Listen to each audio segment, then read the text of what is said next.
E pra të nderuar miqtë e mi, ja ku po ritakohemi sërish së bashku për të komentuar pak nisjen e Prime-it të sonte. Domethënë ka qenë një Prime shumë dinamik, nisi një Prime i zëshëm, u eliminua Armela. Unë e thash që hyrjet apo rihyrjet në shtëpinë e Big Brotherit nuk janë rihyrje që janë afatgjate, por janë rihyrje që ndoshta të nxjerrin mirë, të nxjerrin edhe keq. Armela që në ditën e parë mua nuk është se mu duk se e kishte debatin aq të ashpër me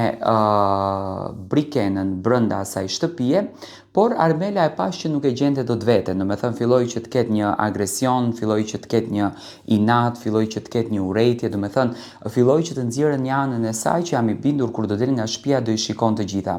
Të shokuar të gjithë në fakt nga ikja e Armelës nga shtëpia e Big Brotherit, por ishte një javë me shumë tension dhe ishte një javë me shumë agresivitet mes të dy gocave. Do dua të marr mendimin tuaj, si e gjykoni ju eliminimin e Armelës në këtë mënyrë nga shtëpia dhe çfarë në fakt pritet nga vllau i madh, sepse ky Big Brother duket që është shumë strikt.